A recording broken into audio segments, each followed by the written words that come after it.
than I know myself. Of course. Welcome back, man.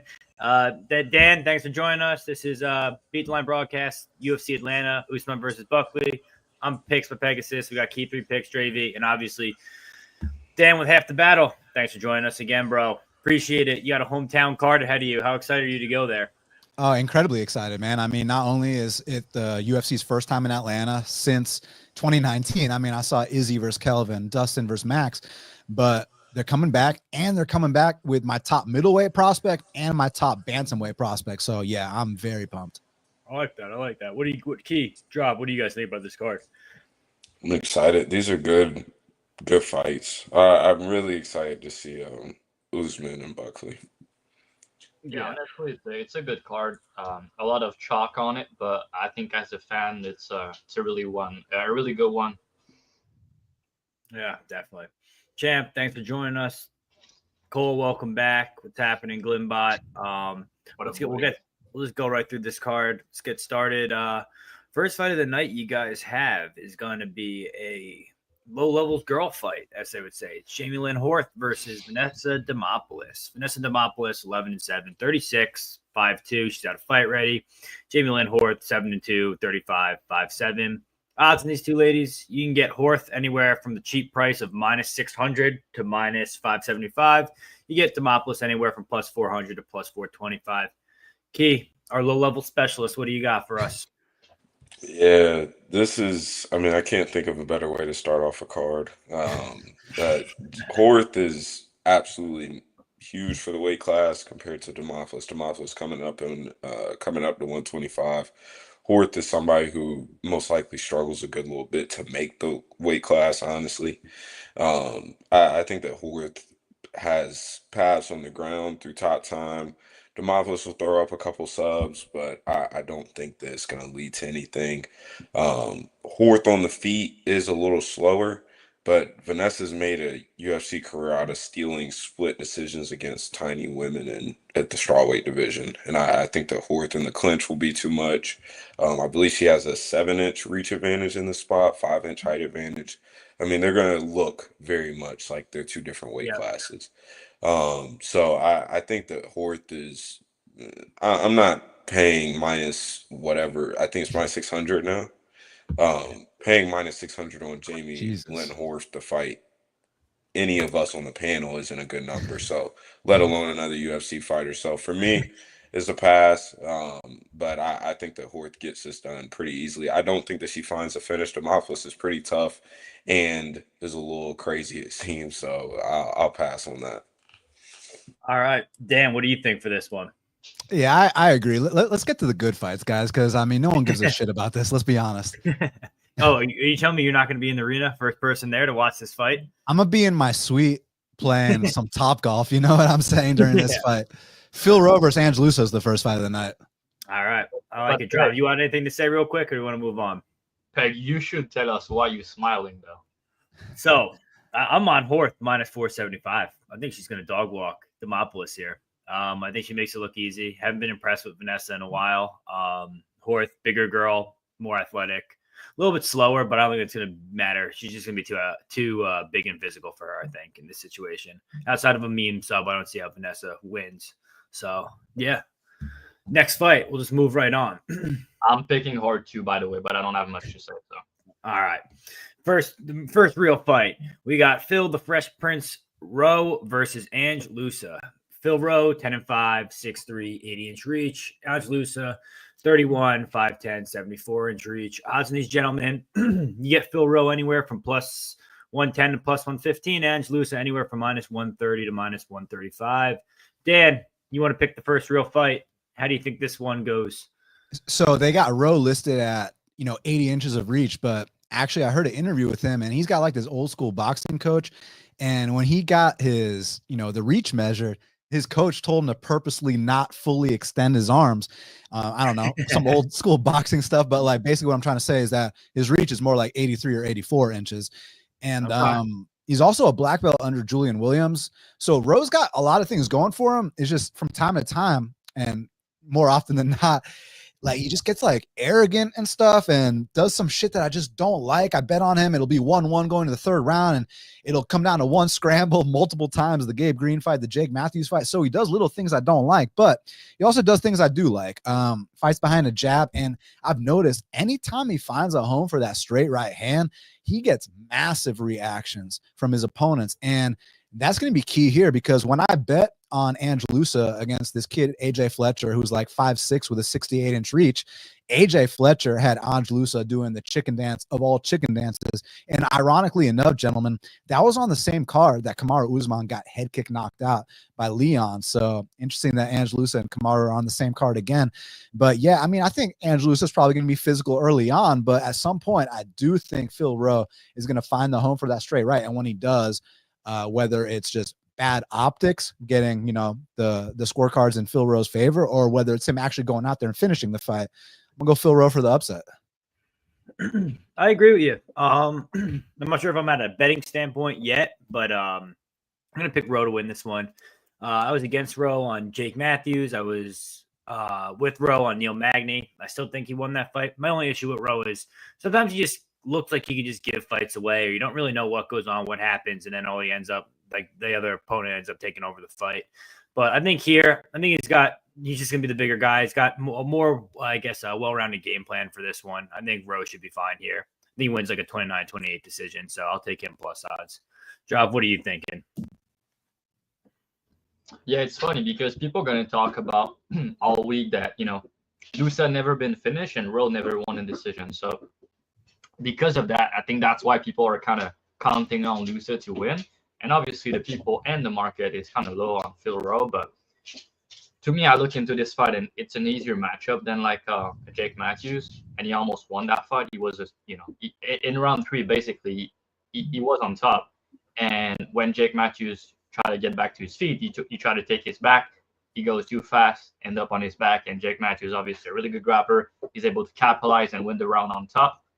Loosa, the thing is, like, he could wrestle here, he could get takedowns, but he doesn't have good top control. He doesn't really have a good top game. So if you get him down, which I think he will, I don't think he's going to be able to control him easily unless Rowe try to play BJJ off his back, which he could, but it will be pretty dumb to do it for multiple minutes.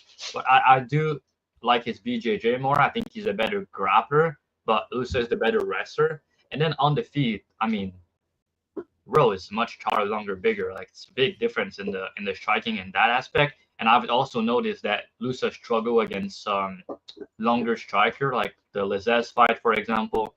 The GDM is not a long striker, but like there's some of these fights where he's getting outstruck at distance. He's not really good at distance. The way he strike is good in the inside. You need to cut the distance. But when you're fighting a guy like Phil Rowe, he's going to be piecing him up with the jab, man. I really do. I really do think that's going to happen. And also with the 1-2, like Dan mentioned, I mean, his straight right hand down the middle, he really hurt people with that. And I could see him hurting Loosa. Loosa is very tough, but the guy has been hurt before. A Reese McKee fight. Brian Battle, he was on his way to lose and probably get a finish. And also the, what's his name? AJ Fletcher. AJ Fletcher, he had him on skate in round 2. And Loosa body language, when he get hurt, it's not good. So I just think Phil Rowe has more upside, especially at dog money. I think he's just a better fighter, the bigger guy. He's low volume at times, so Loosa probably going to land more volume, but it's not going to be easy to land on Rowe. He's going to need to close the distance, and every time he does, he could get, sniped with the 1-2. And I think Rowe, if he's smart, he's not really smart, but he should be using the jab here. That's going to be money. And I also think that he carries power late. He's, he has a couple finishes in round 2 and 3, and his power is still there in round 3. And on the other end, I don't think Loosa has much power, and I also don't think his power carried late in fight. So, and his wrestling is a bit overrated. So yeah, my dog just sit in my bed in the background. But yeah, to me, it's Phil Rowe here. I think he should be a slight favorite. Hey, the dog made an appearance, so I guess the dog is going to win this fight. It's confirmed. Y'all got anything to say about that? Did y'all just mute yourselves? I didn't even realize I was muted. Yeah, no, that's a sign right there. The bandit bet of the week. But Key, what are you thinking here? Yeah, I think I have Phil Rowe in a lower light than most people, honestly. I mean, I really love all the tools and traits. I mean, the long ass reach, the length of this division. Like Dan and Drive mentioned, the right hand does cause real damage and draw real reactions out of people. But Phil just seems to be a head case. I mean, it's just questionable decision making over and over again. And sometimes it feels like he goes on autopilot late in the fights and just stops staying sharp at all. I mean, we're talking about a guy that, I mean, yes, he did end up finding the round 3 finish against Nico Price, but Nico Price was, I mean, putting hands on him and even hurt him. And Nico Price was completely washed. I mean, double knee surgery, double knee braces in that fight. Nico Price looked like they rolled him out in a wheelchair, and he was giving Rowe real problems in boxing range, and that was the slowest version of Nico Price that we've seen. In the Jake Matthews fight, I mean, he did get hurt briefly. I believe in round 2 it was. He got hurt for a second. And so it's not like he's untouchable. The guy does have somewhat tall man's defense at times. I could easily see Loosa landing something over the top of a jab. And Loosa, I don't think is great. I don't think he's a great fighter, but his process isn't awful. He stays busy. He will wrestle. Phil Rowe is somebody that has proven that he is happy to play off of his back at times. And I think that he somewhat overrates his skills at times. And I think that that's part of the issue, is that he's not as realistic about who he is as a fighter. But I think that Loosa can get takedowns here. I think that he'll stay busy and fill space. Um, I think early on, Rowe will probably look pretty good behind that jab. But as minutes start to go on, he just gets, I mean, it's like he's just losing focus almost. It's just, he just loses focus throughout the fight. And I can easily see Loosa winning round 2, round 3 here.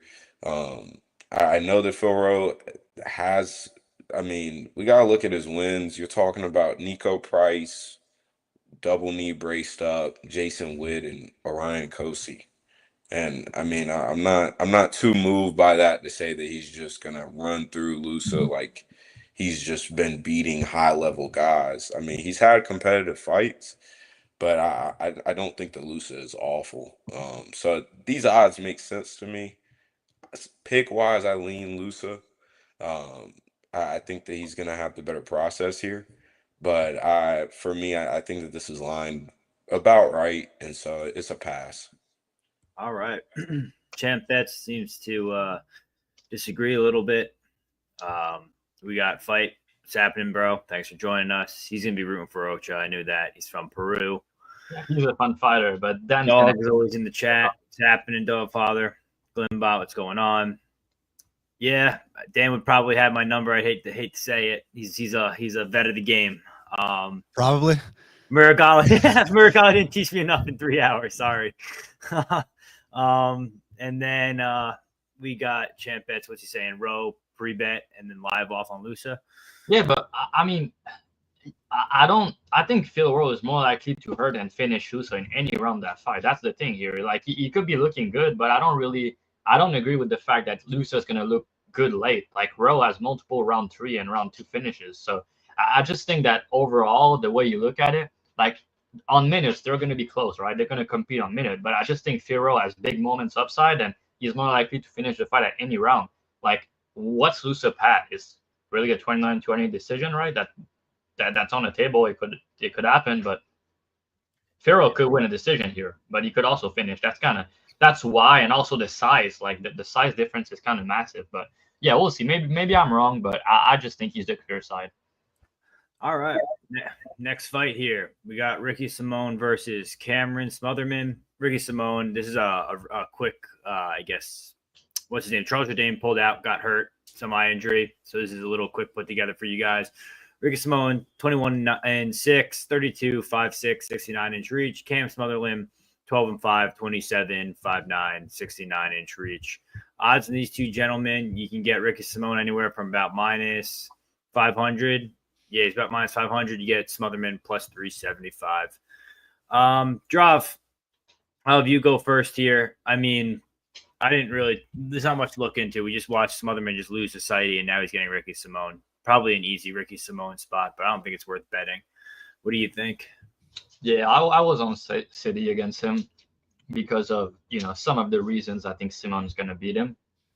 Pace, pressure, maybe some takedowns. But here, Simon is really, he's the way better fighter.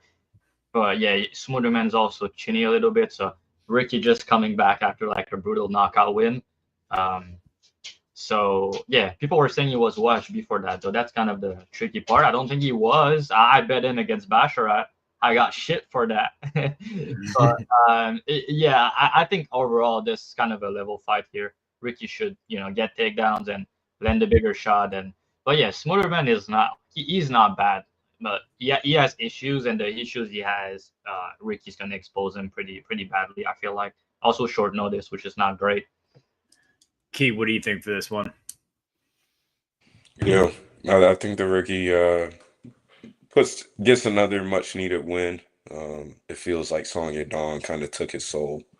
That's a crazy sentence. I will never say that. That sounds like a crazy sentence. Oh yeah, crazy pause. But I think that Simone gets it done. Smothermann isn't awful. I bet against him last time out. I think the guy is decent, but just pretty one-dimensional. I think that he needs more tools in the sport. So Simone gets it done. Dan, how about you? Yeah, I mean, I was also thinking, and I still think that Ricky, he's kind of past his prime, but the guys he lost to are all studs, man. Song Yadong's a top 10 guy. Mario Bautista's a top 10 guy. Lockdog's about to be a top 10 guy. So, no big deal. But Ricky is chinny, like y'all said. I remember when I max bet him against the legend Faber. Now, Faber was in his 40s when this shit happened, right? And he knocks him out in under a minute. I was like, oh my God, Ricky. And that ain't the only time that's happened, guys. There was this fight Ricky had with this dude, Anderson Dos Santos, who ended up being a UFC journeyman. And Anderson Dos Santos drops Ricky and chokes him out. And the reason I got to bring this stuff up is not to criticize Ricky. It's just because he's minus 500 here. So now I got to know everything, right? But Smothermann's just not very impressive. He's got decent hands, but for what standards, right? Not for UFC standards. And his takedown defense is really, really bad. Yeah. The only thing is let's say Ricky, he just got this knockout, which by the way, was one of the best knockouts of the year against Javid. I love that knockout. Sometimes when these wrestlers get that knockout, they start falling in love with their hands and they abandon their wrestling. And if he bangs with Cameron, I'm not saying he's not going to win. I'm just saying that he might actually give Cameron a chance in those instances. But that being said, I still got Ricky in this fight. No, it's definitely possible. We've seen it before, like you said. Pepe, Rick says Ricky could get chinned as well. Ricky ITD, that's definitely a good bet, especially if you got the KO. I think it's a levels fight. But yeah, we're gonna move on. This is Dan's boy, Cody Durden versus Jose Ochoa. You get the dog Durden at plus 150. You can get Ochoa minus 177. Dan, I know whose corner you're in. Tell me why. Well, why? Because this guy's my friend. I've been to his house. I've met his wife and kids. We talk on the phone all the time. This is my boy. That's why. But as far as how do I actually see the fight playing out, I think it's a tough fight. I mean, Ochoa is a young stud who I really enjoyed his regional footage. I loved his UFC debut against Kavanaugh. Now, my memory of the Kavanaugh fight was a little different than when I went back and rewatched it. And I'm guessing that's because the fight happened in Macau, China at 5 a.m. So maybe me being half asleep made me think it was a closer fight than it actually was. But when I rewatched it, I thought Lone low-key won 13 minutes of that fight, but it was still a great fight, right? Yeah. Durden, here's what I do know about Cody Durden is that the last 4 months he's gone all in. He's gone to ATT Florida, away from his kids, away from his wife, and he's all in. He knows what's at stake. I know what's at stake. You guys know what's at stake. Everyone in the chat knows what's at stake.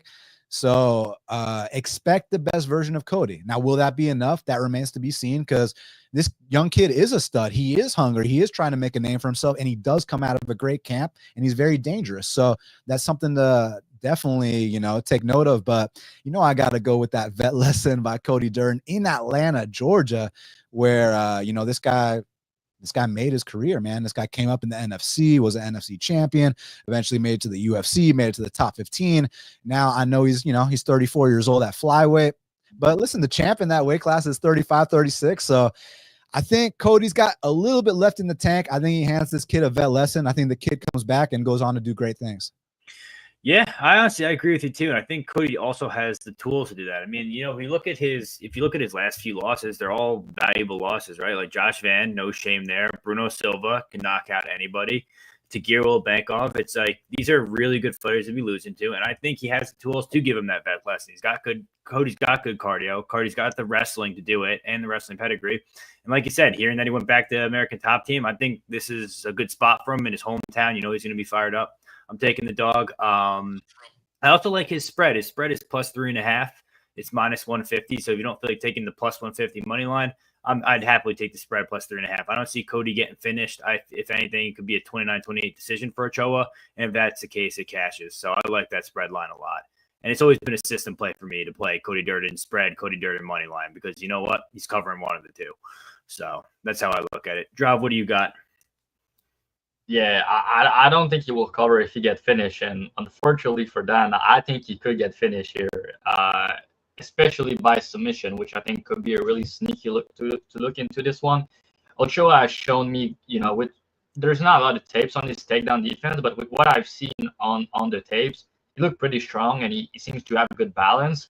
And also on Instagram, I've watched some clip and some training that he put on in his story a couple days ago, and the way he was defending the takedown, he looked very strong, and he's doing all the right things. So I think he's going to be good here, but also he has opportunistic BJJ. Lunar in round 3, he was on, I think it was round 2, right? He was on his back almost getting the submission, and also on regional, he got really good. He got a good front choke. He showed good instinct when people get hurt. He showed good instinct when he defends takedown to trade submission, but he only has one submission win.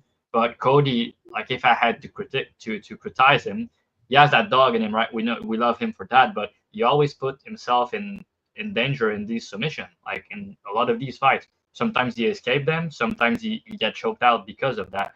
And Ochoa also shoot about guy, hit hard, dangerous with the kicks. He's really flashy. So I could see Cody getting hurt, but I don't think he's gonna get like TKO or knocked out. But if he gets hurt, he's probably gonna try to shoot takedowns. And if he does, that's where I think the sub could happen. So yeah, for me, it's Ochoa. I do understand, and it's tricky to bet him because the guy has no UFC win, and Cody Durden is not a bum. The guy has some skills, good wrestling. His striking actually improved over the last few years. I remember the Bruno Silva fight; he was piecing him up, and that fight. So I was like, damn, his striking looked pretty good. But I just think Ochoa at kicking distance is going to be better. He's a bit more durable at this point, and also Cody's 34, and he took a lot of damage in his last fight against Josh Van. He's shown a ton of heart, but at 34, it's the type of thing at flyweight that start to worry me. And this kid is 10 years younger, and he has everything to prove here. So I feel like he's gonna get it done. And I don't like the spread personally. I think it's chalky also because I think Ochoa could make a statement and find a finish here. Historically, when Durden goes all 15 minutes, you want to have your money on him. But when he lose, he tend to get finished historically. So yeah, I think Ochoa, ITD submission. I'm gonna see where they open that on commercial, but yeah, I think a submission look is kind of sneaky here. Key, close it out. How are you feeling about this one? Yeah, pick wise, I'll say Ochoa. But I mean, we're talking less than a year ago. I mean, Durden was on his way to putting on what looked like to be a career best performance before just getting caught by Bruno Silva. I think the guy is still solid. I know Josh Van is just a matchup nightmare, and we see how good Josh Van is. And so I'm not going to hold that loss against him. Honestly, he didn't get finished in that fight. And if anything, I think that's another testament to how tough we know Cody is. Ochoa is, I think, a solid fighter, but again, am I looking to pay -175 on a guy that's doesn't have any UFC wins? We haven't seen enough of him off of his back. And while I think that he's going to handle the grappling situations well, I mean, we've seen Durden wrestle for 15 minutes. We've seen him put it on people for 15.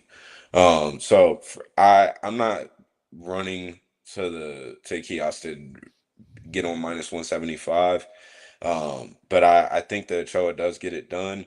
I think I do give more the finishing upside to Ochoa here. I think the power is going to be a difference here. And I think that Ochoa is fine with the ugly fight. But I do think that this ends up playing out pretty competitively. And I'll side with Ochoa and I'll say by decision. I don't think the Durden's getting finished in ATL. That would be hell. I agree, man. I agree. All right. Next fight is we got Malcolm Wellmaker versus Chris Moutinho. Dan, I'm gonna let you go again here. I mean, I haven't seen odds like these in a long time. We got Malcolm Wellmaker -2,400 and Chris Moutinho +1,200. I mean, are they letting Malcolm walk in the cage with a knife, or is Moutinho just that bad? What do you think? I mean, his hands are like guns. That's why,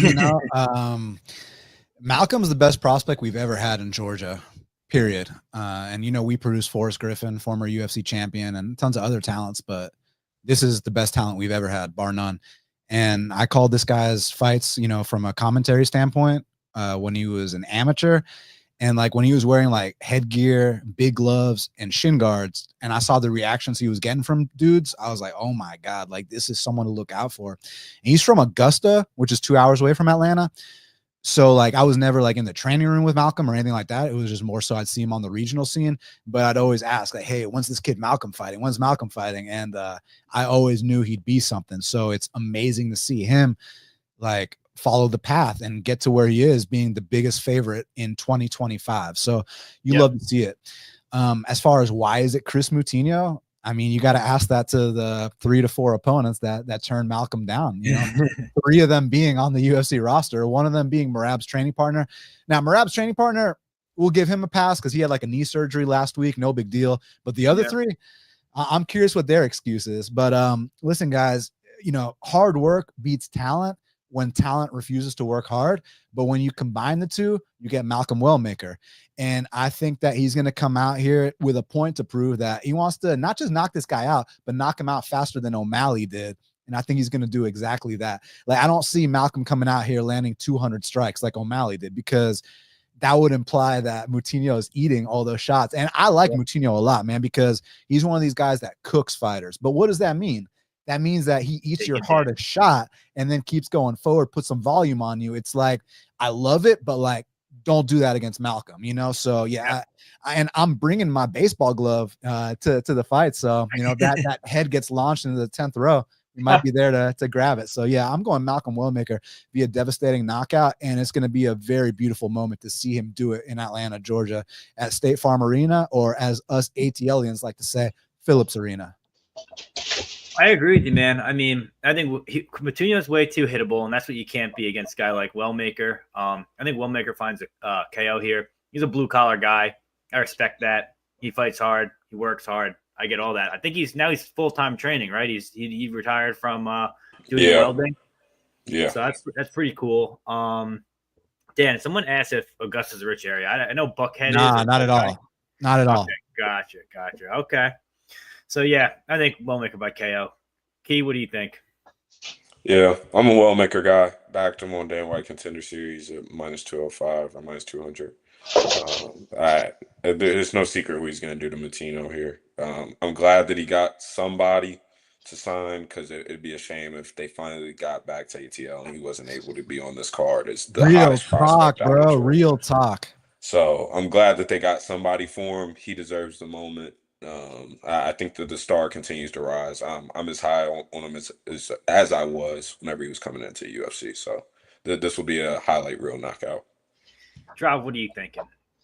Yeah, I'm not proud of myself because, I bet him on Dana White Contender Series. I thought he was really good. And then I bet against him with Simon, which was obviously a mistake. But when you try to fade somebody that you think is good, you can either be like, oh no, I'm gonna get him again, and just trying to fade him, or just be like, yeah, I was wrong on that one. The guy is really good, and I'll just learn my lesson. I think the guy is really talented, obviously, and as Dan said, he hit really hard because Cameron Simon is more durable and has better defense than Chris Moutinho, right?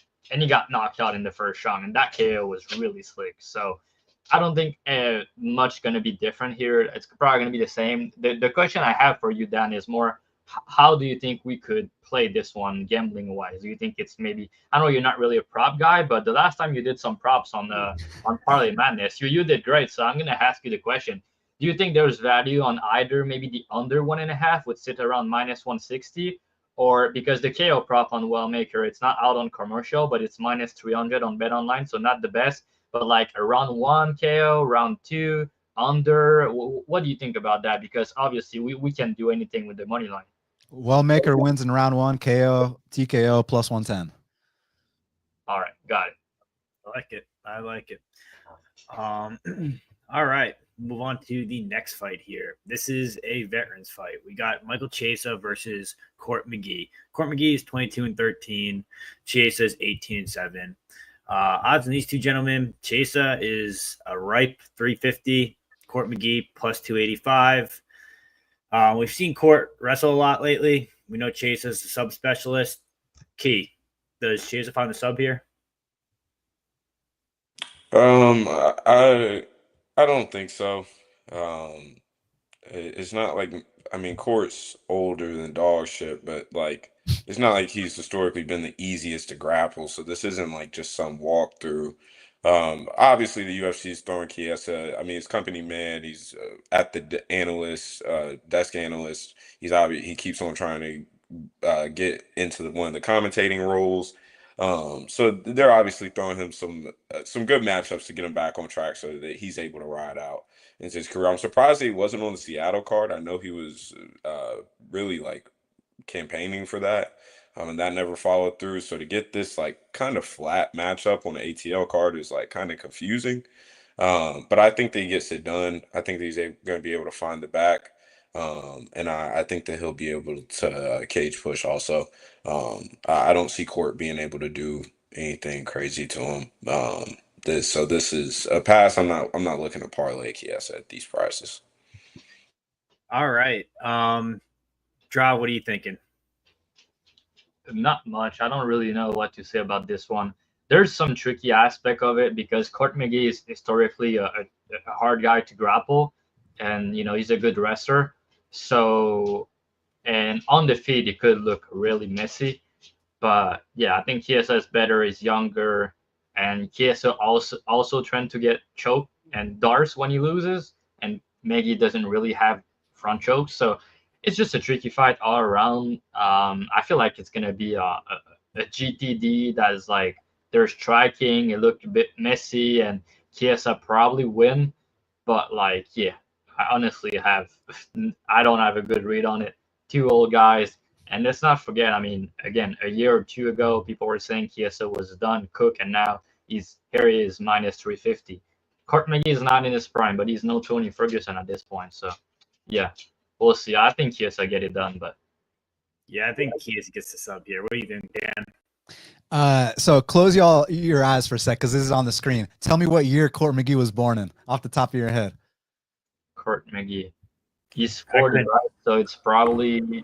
I would have to guess 86. Or 85. Okay, hey, we got an 86. What do you think, Key? I would have said 85. 85. What do you think, Dravy? 80. Hey, he was born in 1984. Like, this has got to be one of the oldest guys on the UFC roster, man. But like, I've been saying that for a minute, and like, I lay -300 straight on Alex Morano, and then this dude gives me the sweat of all time. Thank God I didn't bet Tim Means, but I picked Tim Means, and he just runs through Tim Means. And I thought that, I mean, I don't want to say this, but like, how Mcgee like died and came back to life and stuff. Like, he's like a former addict and whatnot.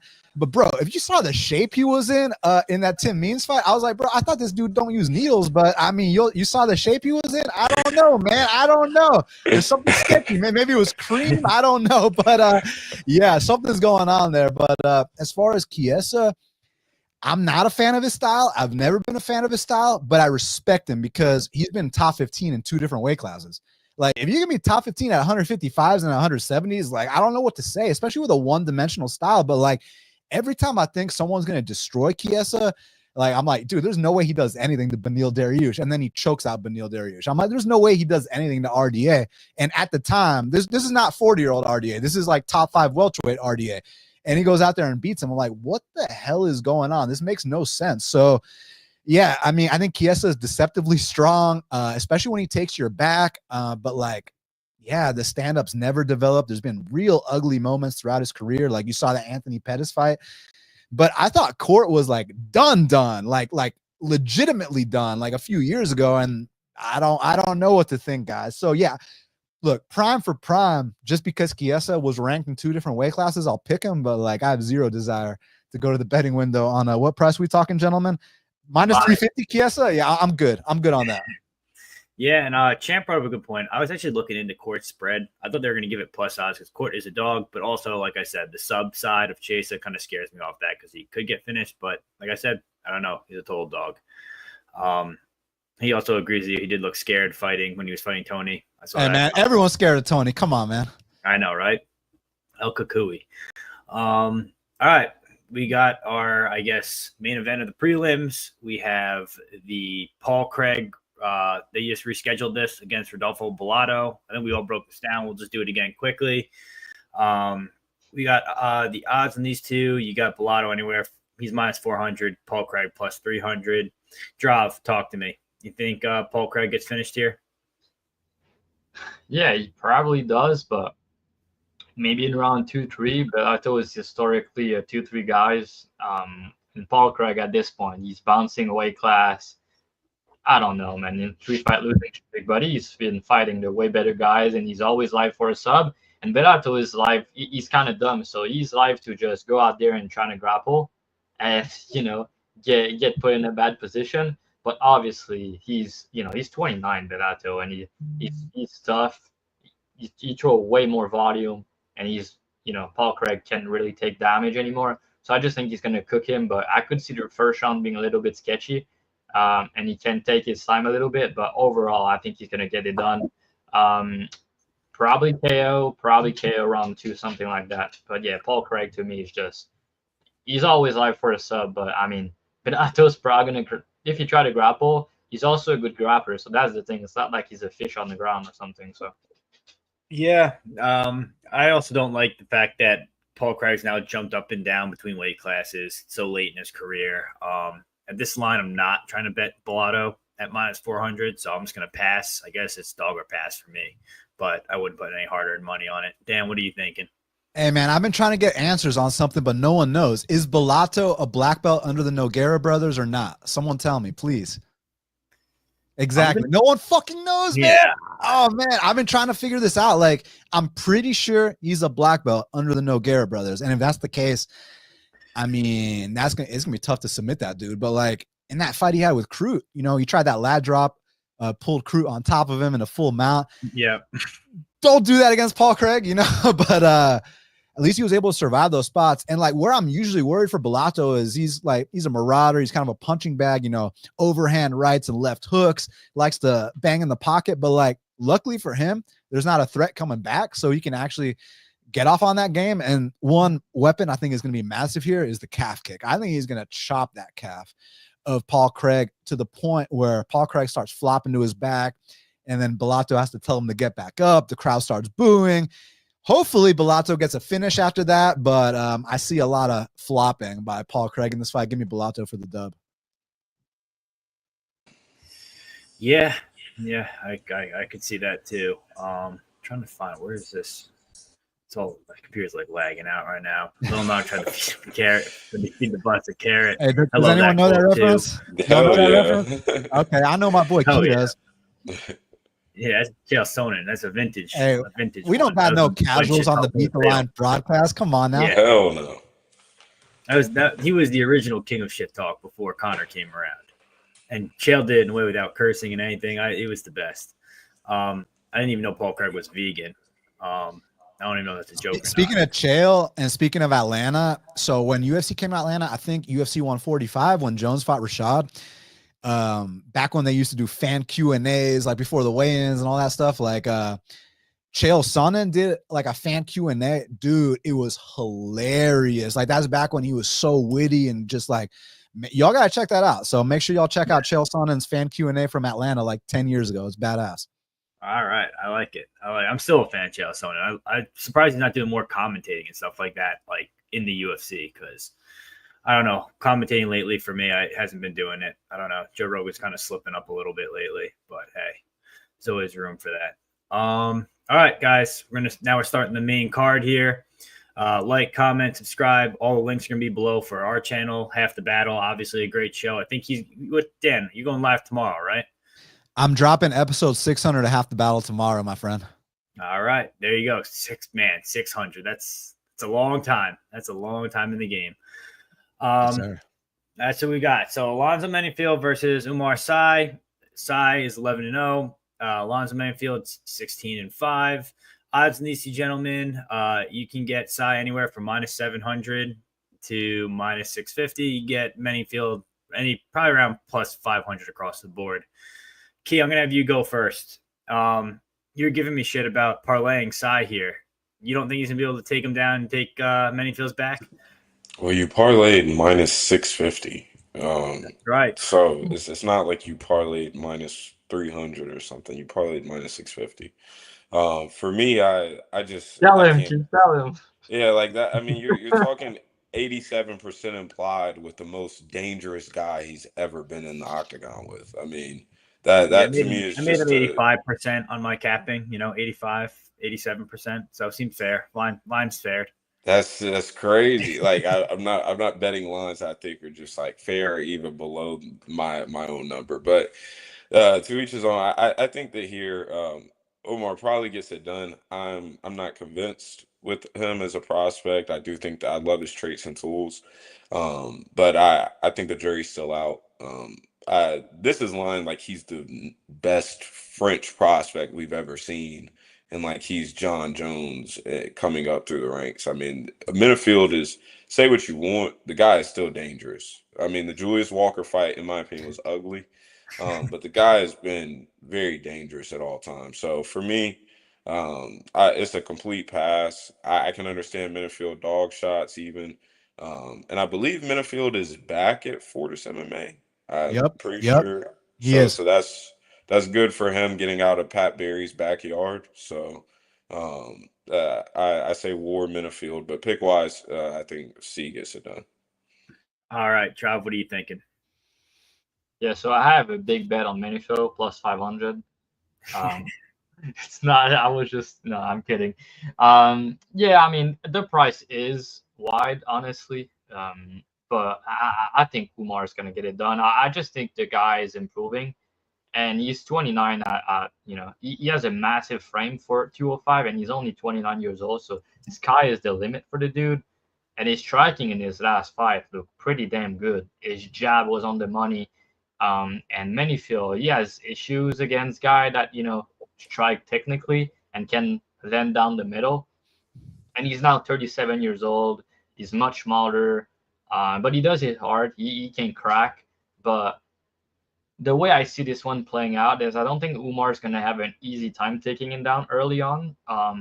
But I think as the fight goes on, he's going to be he's going to be the fresher fighter, the guy that throw more volume. And I think he's live to hurt Menifield here. And if you get on top, he sort of leg kick. Yeah, I think so. But Menifield doesn't really.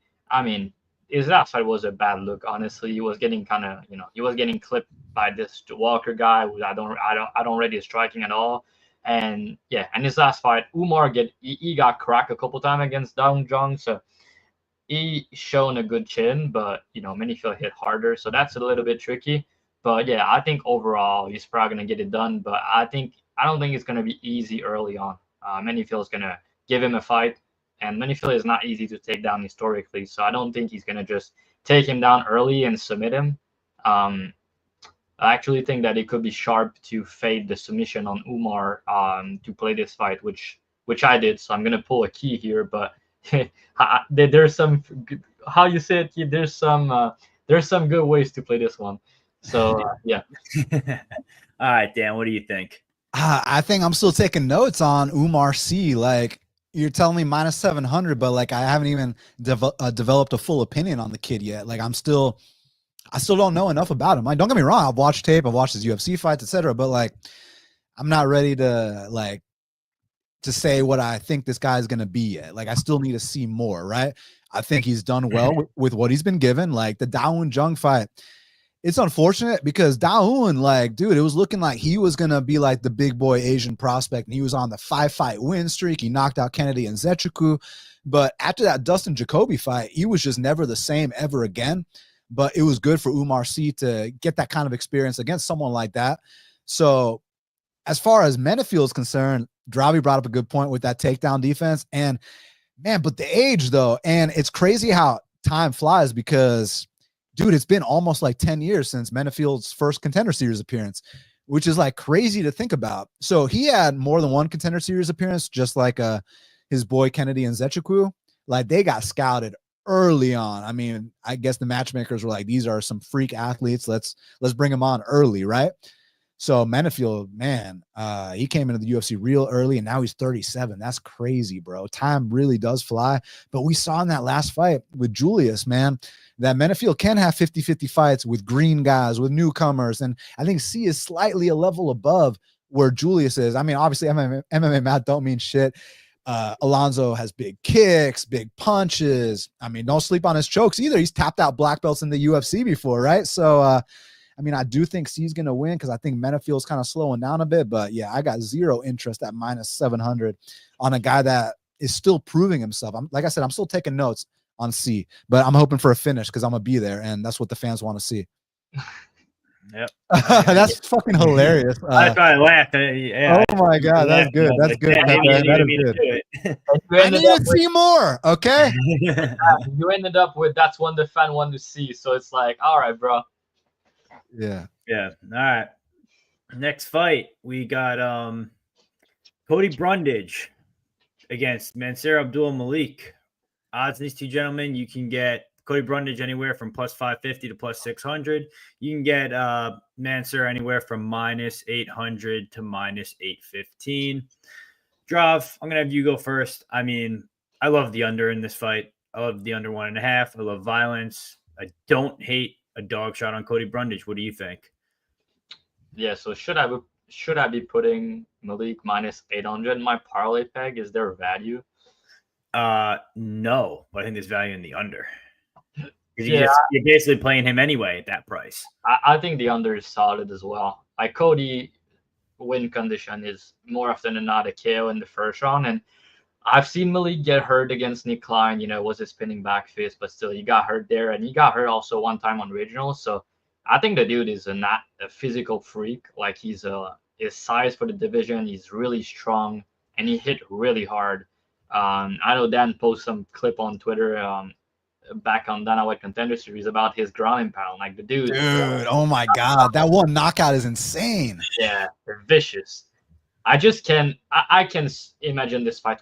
Like in my head, I can visualize it so well. Like if Cody trying to like shoot the takedowns that he doesn't get and trying to grab the leg and still, Malik is gonna like pound his head off with the close fist in close range. And if somehow Cody like pull guillotine, get on bottom or something, like he's gonna get knocked out with ground and pound. Like I can see that happening. But honestly, Cody swing early on, like he really do, and he has power, and he's the better fighter Malik has fought so far, right? And he's the most dangerous fighter he's fought. So I don't think Cody round one is impossible, but I do think Malik is better. I just think this line is nuts. I really do. Like I think Cody plus 550, it's kind of crazy, but I still think Malik should be a big favorite. He has more heart. He's the bigger guy, the more dangerous guy, the stronger guy. But yeah, Cody could potentially wrestle, but I don't think he's gonna have much success. And he's just more proven at this level, right? So, and he's shown in his last fight, he's shown some heart in that one. So that's good to see. But honestly, I think Malik is gonna knock him out probably in the first round, maybe early round 2. But yeah, if Cody knock him out, it's not gonna be the most shocking thing to me. Malik is hittable, and he has been hurt before against lesser striker, and guys that are not as dangerous as Brundage for the first 5 minutes. So it's kind of a good fight to me. I could see this one being like competitive beforehand, but I still pick Malik to get the probably a vicious knockout. Dan, what are you thinking? I'm thinking exactly what I told y'all earlier. My favorite middleweight prospect and my favorite bantamweight prospect are both on this card. Mansur Abdul Malik. You know, I see all these guys virtue signaling about how the UFC was so much better 15 years ago and all this stuff. Guys, look up who the prospects were at middleweight back in the day. Let's see. Patrick Cote, Alan Belcher, Dennis Kang. Guys, none of these guys compare to Mansur Abdul Malik. Like, usually when you get like a D1 wrestler, they got to come to the UFC and learn the striking, but they can rely on the wrestling, so it's all good. But like, this dude Mansur looks like Ngannou, hits like Ngannou, has a D1 wrestling background. It's like I literally created a fighter in the video game. Like, and then you hear him talk. He's highly intelligent. I mean, I think this guy's a future top 5 guy. I'm just going to go ahead and say that right now. I know he's been rocked in fights, but like, I think it's more so due to when you look like Mansur, when you fight like Mansur, you're probably the most confident man in the room, most confident Mansur in the room. And like, he, I mean, I'm not going to say he goes full, you know what, like my boy Andreas Gustafsson, but like, this dude's a predator. He does not care who you are. He's going to walk you down and try to destroy you in vicious fashion. He doesn't care about your grappling credentials. He'll try to scramble with anybody. He'll try to bang with anybody. And Cody Brundage is absolutely screwed here. Like, if you watch that last fight with Julian Marquez, you know, a lot of people don't talk about the little mouthpiece gate thing that happened, man.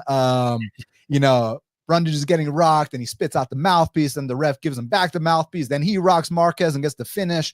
Like, I'm not saying that Brundage doesn't win the majority of, you know, that if they run it 10 times, he doesn't win the majority of those. But I am saying there's definitely some instances where Julian Marquez also knocks out Brundage in that first round. And I think there's even more instances where Mansur Abdul Malik doesn't have a 50 fight with Brundage, a 50-50 fight with him. I'm saying he soccer kicks him like that Simpsons uppercut. You know what I'm saying? I think this is going to be destruction.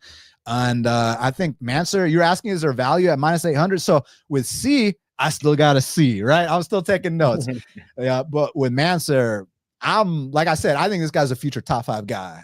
Whereas with C, I still got a C. So Mansur, yeah, Mansur could be -1600 in the spot. So yeah, take that for what it's worth. Key, any difference? No, he gave me a little sweat. I think last time he fought, I was actually on half the battle with Dan.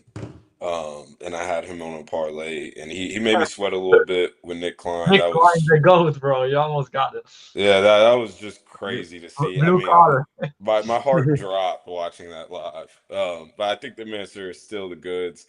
I loved him having Eric Nicks to guide him through his career up until this point. I think that the guy's the goods, physical freak. I think I agree with Dan that he's going to be a top guy at 185 one day.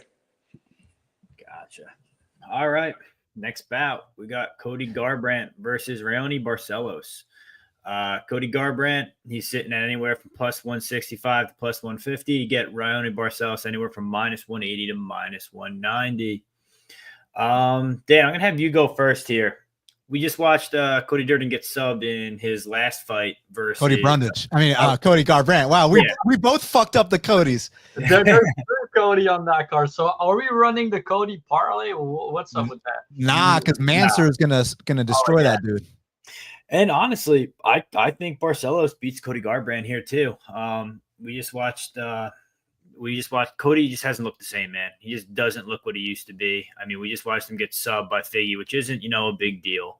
But Raoni Barcelos just looked like, honestly, his all best against the guy in Talbot, exposed Talbot's takedown game. And honestly, I think Barcelos can submit Cody Garbrandt here. A lot of people are going to be planning for the KO or something like that. But I don't know. I think Raoni's just as dangerous as jiu-jitsu, right, Dan? What is he? Was he 3rd or 4th degree black belt? I mean, not only is he a serious black belt, but he's a black belt under his dad, who is a corral belt. Coral belt, right? Yeah. And you got to be a black belt for 40 years before you get your corral belt, meaning that I'll never get my corral belt. Yeah. So what do you think? How do you think this fight ends? And not only that, but Barcelos is also a national wrestling champ in Brazil too. So Yep. like the grappling credentials are off the wall, but off the charts. But like Garbrandt's also a former D1 wrestler. A lot of people forget that, but the thing about it is the reason you haven't seen that in a minute. I mean, don't get me wrong. He had a nice slam against Trevin Jones, but it's kind of few and far between because if you go back after the Cruz fight and, you know, we talk about how he was never the same after that fight. Well, why? He had these like back issues where like he had to go to Europe and get these like back injections and then get this surgery. And then he just started getting knocked out every fight. And, you know, now he's worried about his chin, so he doesn't let it go as much. And like the Pedro Munoz fight, I feel like exposed a big weakness in his game. And that's the opening for the calf kicks. Cody plants so hard on his feet. I mean, that's why he's able to generate the power he does. And I will say his hands, even nowadays, his hands are fast. I can't cap, man. His hands are fast. But it's like he runs out of ideas in fights. The process isn't there. The fight IQ isn't there. The confidence sure as hell ain't there. But Barcelos is almost 40, man. That's why I mean, look, I think Barcelos is going to win. Don't get me wrong. I think he's more well-rounded. I think he can, you know, like I said, he can win the fight anywhere. But I think the big weapon for Barcelos here is going to be the calf kicks. That's what I think is really going to I think Glimbot even mentioned that in the chat, which I agree with. Right exactly. there. How he goes out there, chops down that calf. Because when you watch Cody Garbrandt versus Pedro Munoz, why did Cody Garbrandt go on that kamikaze mission where he went full you-know-what? It wasn't because he got hit in the face a couple times. It's because his calf was literally giving out to the point where it's like he had to make a decision. If he did not go full you-know-what, his leg would have given out and he would have gotten finished right then and there. So it was what it was. He ends up going full you-know-what and he gets finished anyways. But I think Barcelos wins, but I don't know. I think Barcelos could also get caught. But yeah, more paths to victory. And I just hope he gets to that calf early. If he does, then he's going to look like a big favorite. You mean full Viking, like Gustafsson said, right? Go full Viking. You know exactly what I mean. All right, Key, what do you think for this one? Yeah, I went into tape thinking like, I'm going to get to Cody. I really think that the speed advantage is going to be so wide here. I thought that you have opportunities to look slick on the feet. And while that's true, Barcelos is older. He can get caught, and Cody still does have that pop and speed. But we're watching a broken fighter at this point in his career. I mean, versus Dominic Cruz, we watched the most confident guy in the world. And since then, he's just had his soul taken. It's sad to, see the differences. But Cody, like Dan mentioned, is gun shy at this point. I mean, the Trevin Jones fight, he's just making it 15, just trying to not get chinned. And he, luckily he was going against a guy who was just as gun shy as him for whatever reason. But then you talk about all the injuries. Cody's talking about he's dealing with vertigo issues and that being part of the Figueiredo fight. It just seems like there's so much going on. I know he's had a bunch of stuff happen in his personal life and relationship wise. And I really feel sorry for the guy, honestly, in a lot of ways. But I think that Barcelos here is going to have paths. Grappling and the calf kick, it was a great spot by Dan and the guys in the chat. I think that can give Cody real problems. We know how hard he plants those feet to let him go. I think that'll take away from some of the speed, and I really like the path that Glenbot mentioned of grappling later on in the fight once you beat down that calf and break some of that movement up. I just think that Cody just isn't the same guy.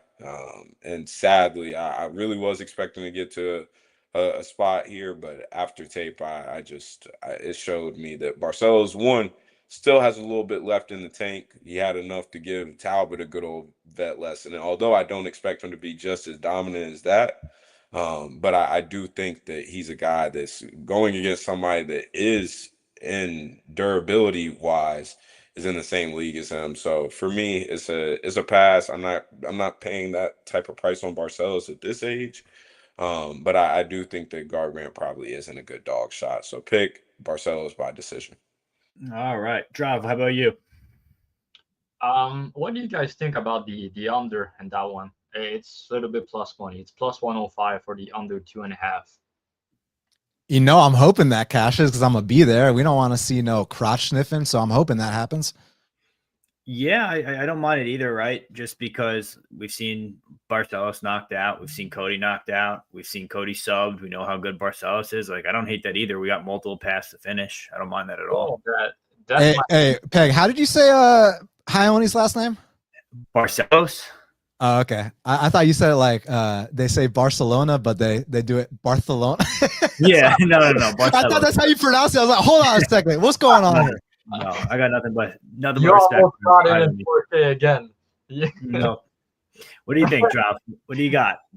Yeah, I think Barcelona's going to get it done also, but like 38 is concerning, and they both have a chin issues, to be honest, at this point.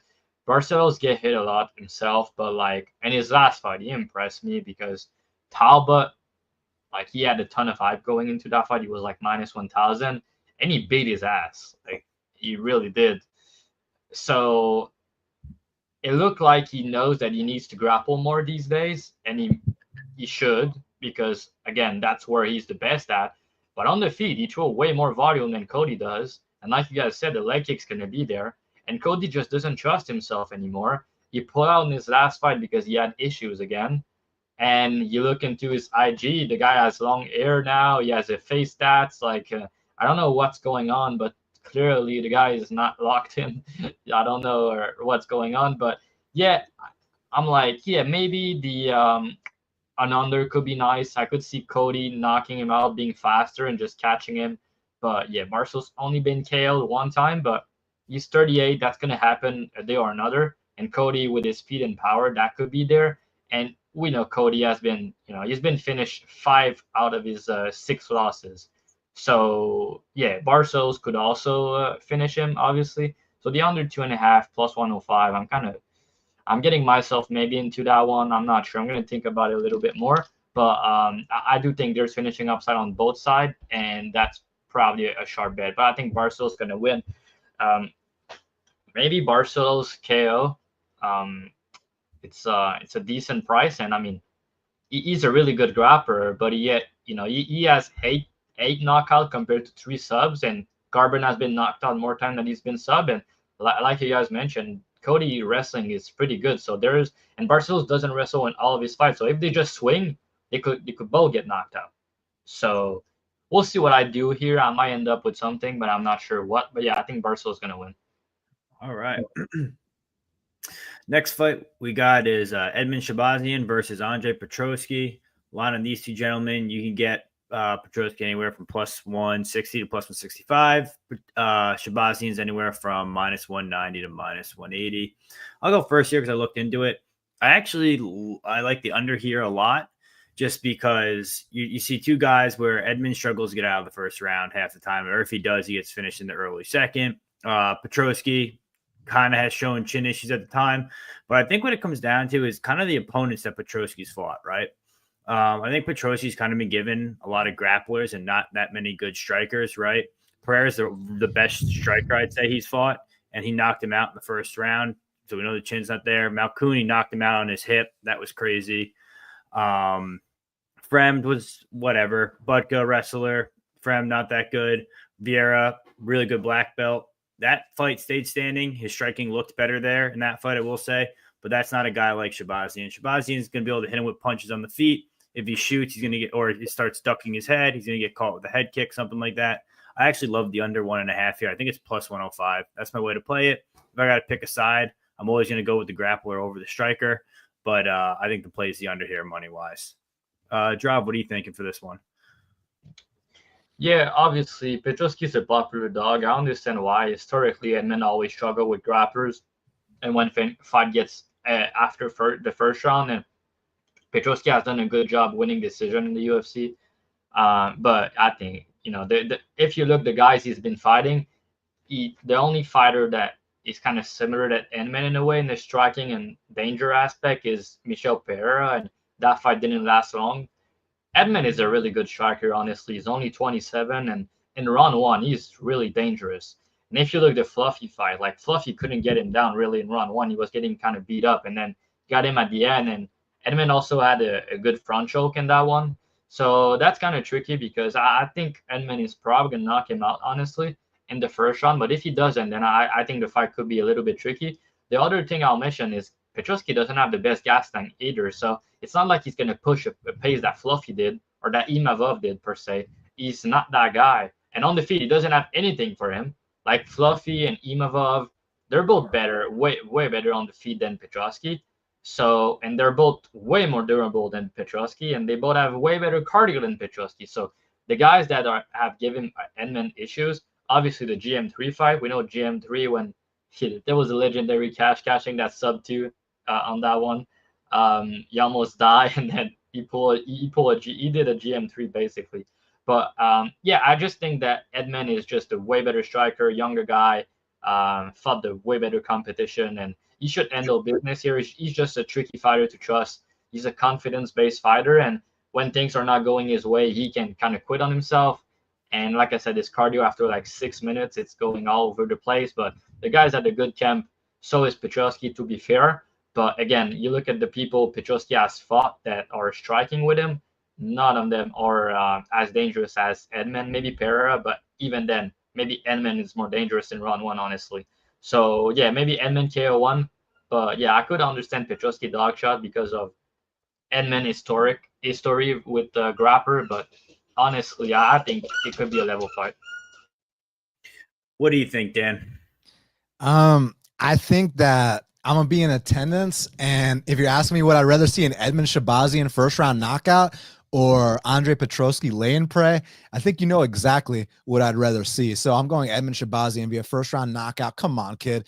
Like the featured bout, we can't have no crotch sniffing. Like the crowd's gonna that's not gonna fly in Atlanta. I'm just letting you know that right now. So we need Shabazian to win this fight by first round knockout. Key. Yeah, crazy to think that Edmen's still 27. But I think that Edmen gets it done here. I think that the under is kind of has to be off if Edmen is truly a minus 200 guy. I think that all of his success is obviously front loaded here. So I think Edmen gets it done early. The hip knockout is pound for pound one of the funniest moments ever watching this sport live. So shout out to Petroski for that moment. That's a Hall of Fame worthy moment. Yeah, I think Edmen gets it done. Head kick. Well, I think if Petroski gets him down in the first round, Petroski can find a sub, and Petroski can ground and pound finish also. Bro, honestly, you won't give him down in the first round. That's the thing. Like Edmen in round 1, he's a really tough guy to take down. So he's a world beater in the first round. Yeah, he really is. And then what's Petroski's gonna do on the feet, bro? He's gonna get fucked up. It's not even gonna be close early on. So that's the thing. I think Dan's gonna get a beautiful highlight here. We'll see what I do. I think there's probably nice way to play it, but the books are kind of into it. What do you guys think? Do you think like the under 1.5? Because I could see Edmen finishing early round 2. But like, do you think the under 1.5 at like plus 110 is better than like Edmen round 1? It's like plus 300, plus 325. Dude, I don't. It's just one of those things, right? You say trust your read. There's a world where Petroski gets him down in round 1, finds a sub or ground and pound finishes. We've seen Edmen quit, so like. But he quit. He like when he quit, it's because he's gassed out, and that's late in fight. You look into it, it's like. He never got finished in round 1 actually in his career. All of them are in round 2 and 3. And Petroski, he didn't finish guys like Budka, Josh Fram, Turman. Like he did like he got the front choke against Nick Maximov early on. I was not expecting that, but that's because Nick engaged in the grappling and shoot. Edmen's not going to shoot. But see, what do you think about this one? Like the props or the I like the under. I think that's the way to go. Okay, what do you got? I think that Edmen, if you can get, I think drops at plus 300 or something. I'm seeing plus 200 on Bet Online right now.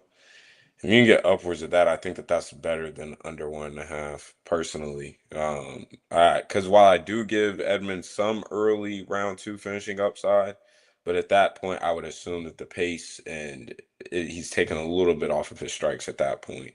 And I would figure that at that point, you're seeing Petroski again to cage push a little more and cage wrestle. So I think that Edmen round 1 is probably the best prop way to play this, and hopefully wait on commercials to drop some better numbers. Yeah, on Bet365 right now, you can get the round 1 prop on Edmen. It's plus 260, and the KO1 is 350. there's a world where he get a round 1 submission. So do you think you would just go with the round 1 straight up, or I would just go round 1 straight up personally. Yeah, plus 260, and it's also on Bet Rivers. I'm gonna tell you guys what it is. I got it right there. So Edmen Bet Rivers. Oh, it's also on FanDuel. So it's I'm gonna tell you the best number. Oh yeah, so it's plus 260 on FanDuel also. So it's kind of the best price. So yeah, it's probably better than the under, like you said.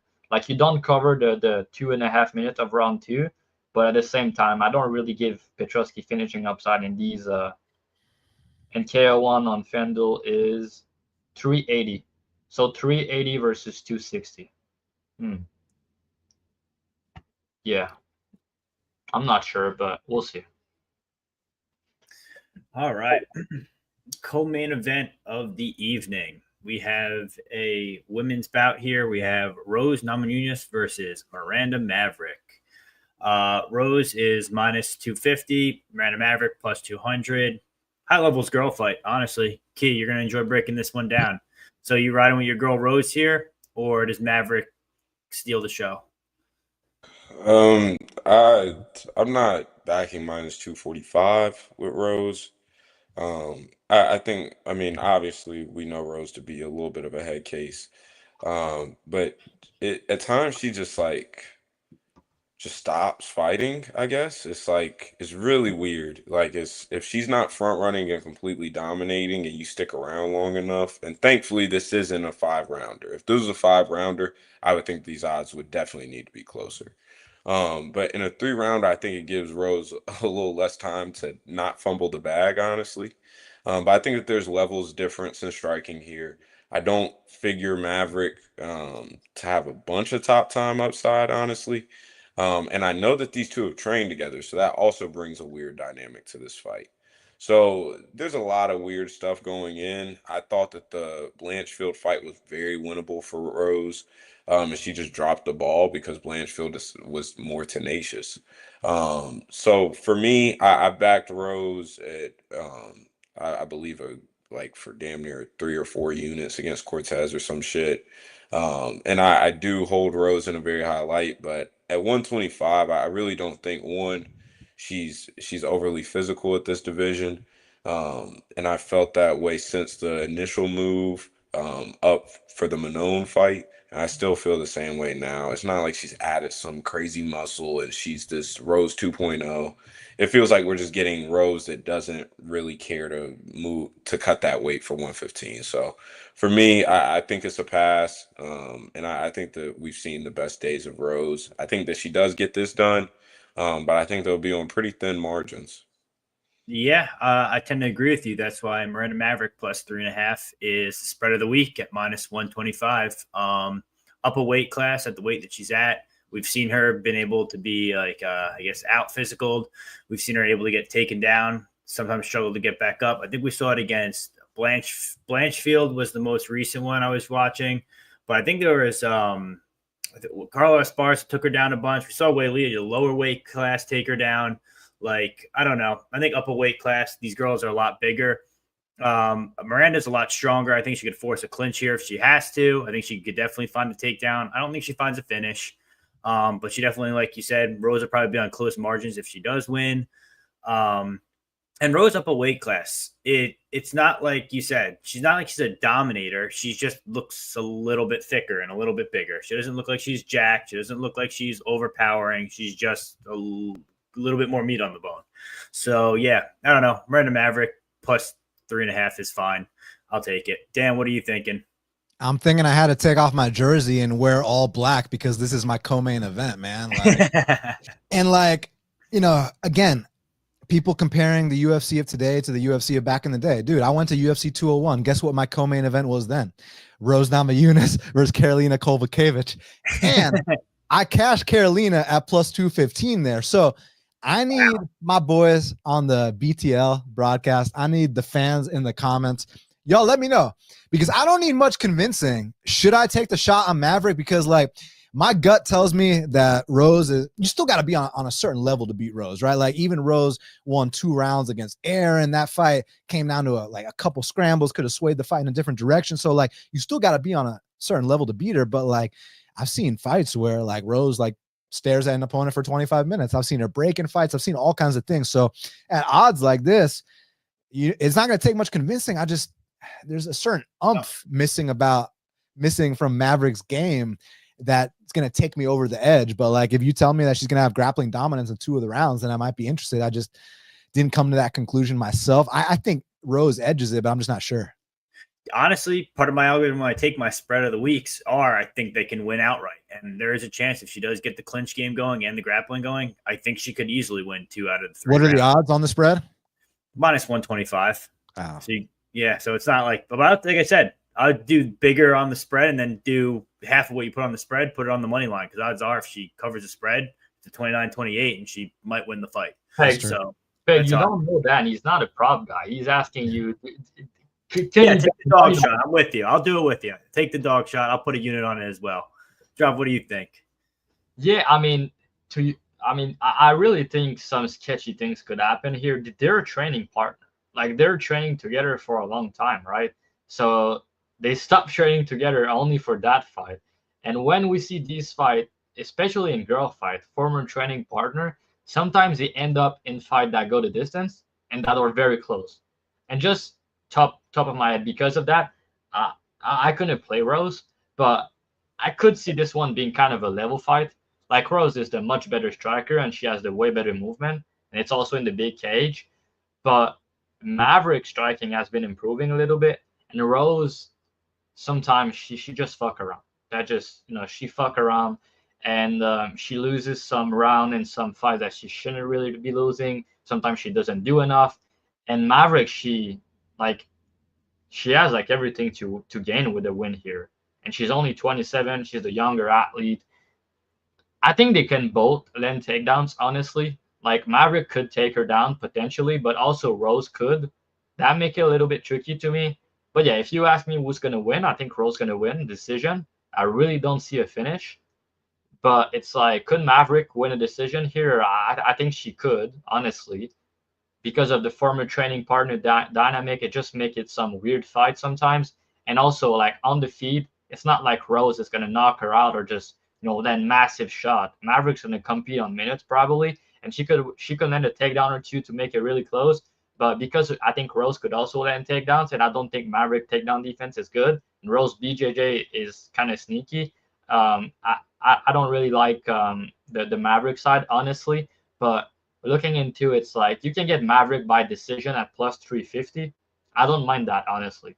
The money line is plus 210 in these range. Plus 350. Like, I would be shocked if she finished Rose. So yeah, I think the decision could make sense. But to answer your question, Dan, I can get to the dog shot here personally, but I do think there's potentially value. Career trajectory, former training partners, decision fight, So yeah, there's value probably, but the line has been going down. I think it was like a good bet at plus 240, plus 250. Now it's like, I think Rose about 70% makes sense, and she's almost there. She's minus 240. So yeah, not really much value left. But yeah, I can't blame you if you bet her, but like I'm trying to figure out how a fight play out where she wins, and it's kind of tough for me, So yeah, I think Rose should win. Okay, I think that's what we got. So Dan, did anyone convince you to stay on, stay off? How do you feel about it now? Well, we still got plenty of time till Saturday, so we'll make a decision. We'll see where the line goes and take it from there. Look forward to it. All right, main event of the evening. We got Kamaru Usman off an almost 2-year layoff, fighting a rocket ship that can't be stopped in Joaquin Buckley. Odds on these two gentlemen, Buckley's anywhere from minus 270 to minus 300. Usman is anywhere from plus 200 to plus 230. Dan, as our guest, I'm going to have you go first. I mean, does Usman stop the hype that Buckley has, or does Buckley add another old man to his highlight reel? Man, I'm going to just give it a little spoiler. So for episode 600 of Half the Battle tomorrow, I got a different guest for each fight. Now, for the main event, I have UFC legend Matt Brown. And, he's got the most finishes in UFC welterweight history, right? He's a retired legend of the sport. Yep. Let me ask you all some trivia right now to Key and to Pegasus, not to Dravhy. So let me ask y'all something. Who do y'all think's want to fight more recently? Kamaru Usman or Matt Brown? Matt Brown. Yeah, you know that because I asked the question. Yeah, you asked the question the right way. But the reality is, it is Matt Brown, and Matt Brown's won a fight like 2 years more recently than Usman. Isn't that just crazy to think about? Like, Usman was on top of the world, but like he hasn't won a fight since 2021. Those head kick knockouts, man, you don't often come back the same. I mean, unless your name is Matt Brown, and like, but Matt Brown is the immortal, right? So no one's losing fights, coming back, never count him out. Whereas like Usman was a guy who had that aura of invincibility, right? When you have the long win streak and people think you're the GOAT, people think you can't lose. And then not only do you lose, but you lose in not just by knockout. I'm saying head kick where you're stiff on the canvas for like 5 minutes straight. And then the very next fight, you're gun shy. Now, I feel like people's revisionist history of the Khamzat fight is insane. Like people acting like Usman arguably won or it should have been a draw. Like what? That's crazy to me. Because back to the talk about aura of invincibility, right? Khamzat has that. So Kamaru has like one moment of success and everyone overblows it. Oh my God, Khamzat got exposed. It's like, no, he didn't. He's a human being. Like this is a fight. Things can happen. But that being said, you know, it's been like 2 years since that fight, right, guys? And I believe the stories about Usman walking down the stairs backwards. I mean, I see how stiff he looks in all his fights. Yeah. And with Buckley, look, I'm not saying that Buckley is free of flaw, but I'll say that Buckley's on a legend slaying world tour, man. Luke, Wonder Boy, Colby. The next logical step up is Kamaru. Like if this was some 2-0 guy, like 2-0 in the UFC, coming off Contender Series who hadn't paid dues, you know, we'd be taking Usman at these odds, but this is a guy who, I mean, what other experience is there for Buckley to, you know, he's paid the requisite dues to earn this opportunity. Kid, you crushed the grapes. Saturday night, hopefully he drinks the wine, and I think he does for sure. I'm going Buckley here by devastating knockout. I think Buckley winning is good for the UFC. I think he's good on the mic. I like his attitude. I like everything about it. And this is the most fun division right now in the sport. So it's pretty cool what they're going to set up. Key, what are you thinking? Yeah, I felt weird ways about Buckley throughout the years. I backed him versus Ruzaboev. Sure, you did feel weird ways about him. He's jacked. I get it. All right, yeah, this guy here. But I think that here, it's sad to say, but I think that the legend goes out sad. Usman is just the lack of activity. The durability we know has been waning for a little bit.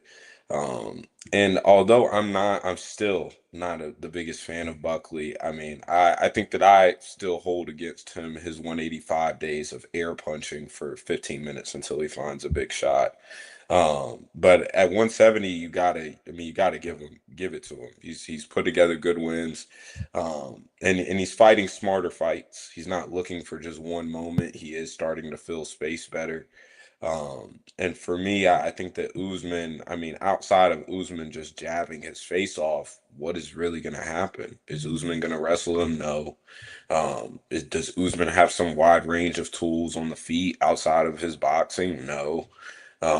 So I think that this is, sadly, I mean, the history repeats itself, and we saw Usman take out Woodley just off of pure physicality, athleticism, and being younger. And I feel like we will see Buckley do the same here. I think that Buckley is liable to put him away in maybe rounds 2 through 4.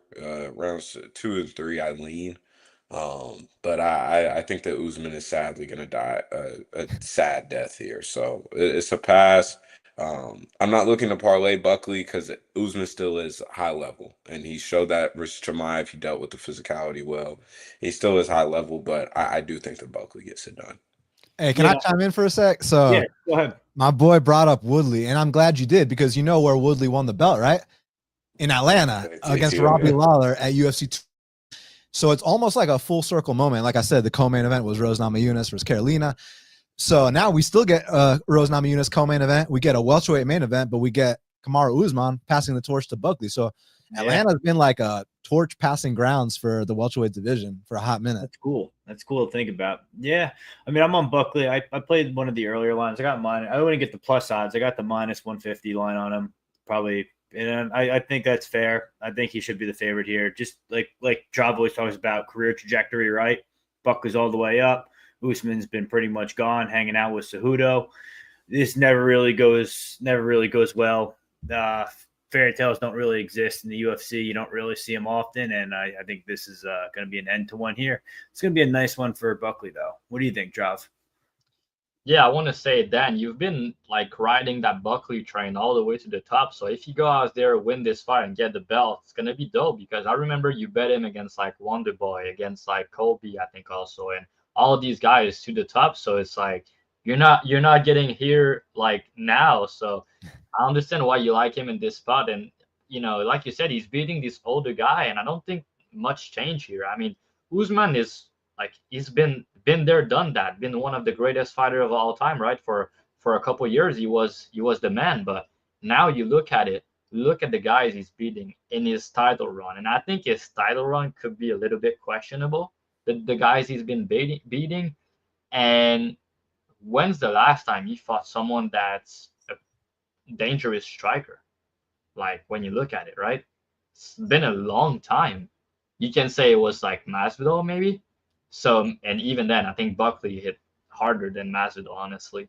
And Buckley also is strong as fuck, bro. Like the way he was defending the takedowns against Colby, and just even back then at 185 against like Duraev and these guys, the guy has really good hips, and he's really strong, good takedown defense, good get up when he's taking down. And he's shown great cardio when he moved down to 170, because remember at 185 he used to slow down in round 3. People hold that what's his name? Hassan. Yeah, exactly. People hold that fight in round 3 against him for ages because at 85s. Yeah, and I mean a ton of wrestling in that one, but I was hearing people like over and over again. When he was at 170, when he showed great cardio already, was like, yeah, can we just leave that behind? It was a couple of years ago, and at 170, he's where he belongs. He's in way better shape. He obviously take his career way more seriously, and he's dangerous, man. So I could see the jab of Usman being money here, honestly. But outside of that, I don't think his wrestling is as good as what it was because of the age, because of his knees and all that. And even if Usman get a takedown, then what? Is he going to finish on top? Is he going to submit him? Is there a threat? There's none. So Buckley's just going to get back up, I think. So, and on the feet, Buckley is going to have big moments. And I also believe that if he goes all 25 minutes, Usman's going to have he's going to have his own moment, obviously. But the way I look at it is, I think Buckley is way more likely to end the fight in any round. A funny stat I'll say, I kind of like the 2-3 for Buckley here. Top of your head, guys. Key, don't answer because I already told you. How many knockout do you? Okay, no. Buckley has 8 knockout in the UFC. How many of them are in round 1, 2, or 3 compared to or 4 maybe? What do you guys think about that? I think rarely any of them are in round 1. Yeah, I think less are too. Because I was there for the Tampa card, and that was late. I think I was around 3 or round 4 when he finished Colby. Even Impo was like round 2, right? Yeah. So the guy has 8 knockout in the UFC. 8 of them are in round 2 and round 3, which I think is a good stat. There you go. Could he come out here and just knock out Usman in the first round? Maybe, but honestly, I don't think so, especially because it's a 5-rounder, and that's not something he's used to do before. But Usman could come back here and look, watch, he has not fought in almost 2 years. He's 38 years old, and his chin always been kind of questionable, getting hurt by Burns, getting hurt by Colby, getting hurt. He didn't really get hurt against Chimaev, but he got kind of wobbled a little bit one time. And Buckley is not going to be there and fuck around. Obviously, he got knocked out brutally against Leon. And I think since then, it changed him, which is normal, obviously. Even in the rematch, he didn't look the same. He looked bad. The knees up the middle, Leon also kind of hurt him in the rematch. And Buckley, I've noticed, he has good head kick, right?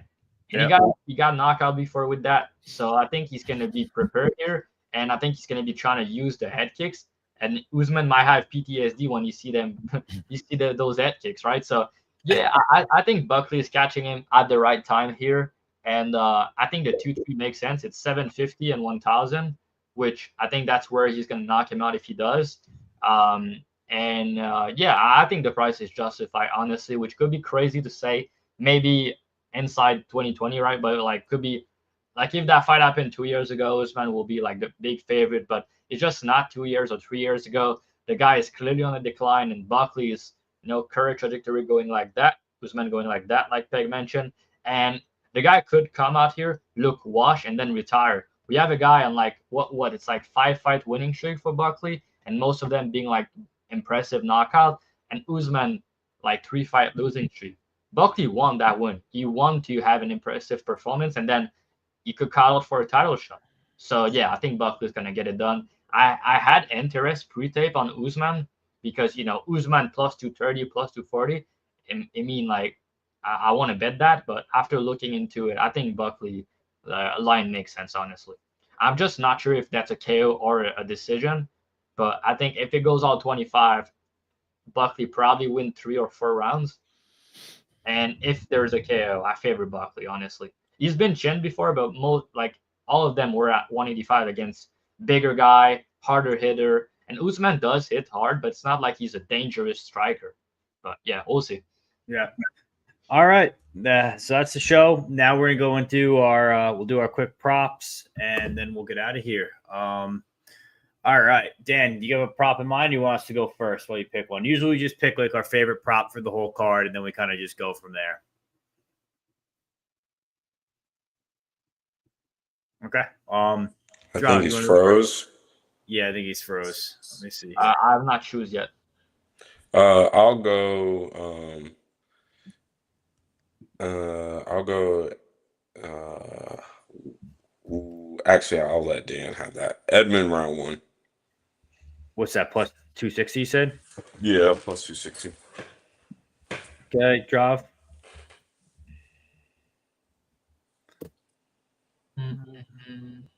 Ochoa submission, but I don't have the price on commercial now, but it's plus 500 on BetOnline. So plus 500. Okay. While we wait for Dan to get back, this didn't even go, so I'm just gonna search around a little bit. I think I'm going to take.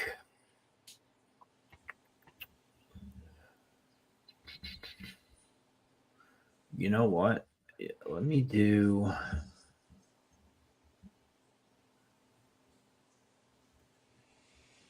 I'm gonna do Barcelos by sub plus 470. Nice. Kind of like KO, honestly. Well, you want? I could do ITD for plus 2 set for. I was looking at ITD before I picked sub, but the line was better on sub. ITD is plus 225. Yeah, I'll take ITD. Barcelos ITD plus 225. I think it's actually a good bet. All right. I don't think we're getting Dan back. I think I can guess what Dan's prop would be.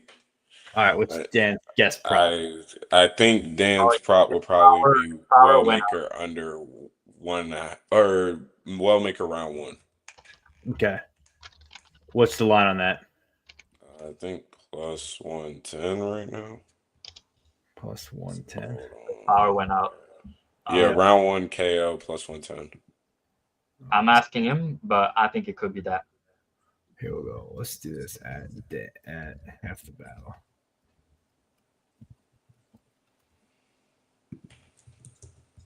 Do you like Wellmaker? God. What do you like, GB? You like Yeah, he said tell him Malcolm round 1 KO plus 110. All right, he was right. All right, guys, that's the show.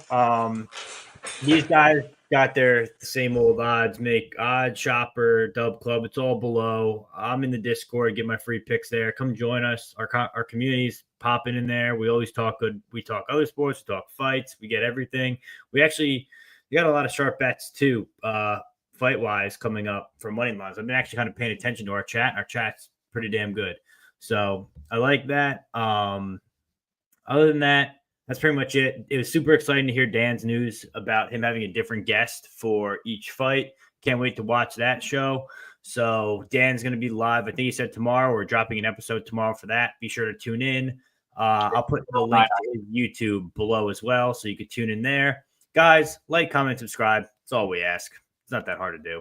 We're trying here, all right? We gotta pay for Key's next vacation. You know how it goes. So the only way we're gonna do that is if we get to 1,000 subs, and then we get paid per view for a cent a view, and it'll take a while to get a Key to wherever he wants to go. But that's the show. I'm your host, PicksByPegasus, Dravhy, Key3Picks. Send them a screenshot with the subscription, and they'll give you a discount on their picks. Peace.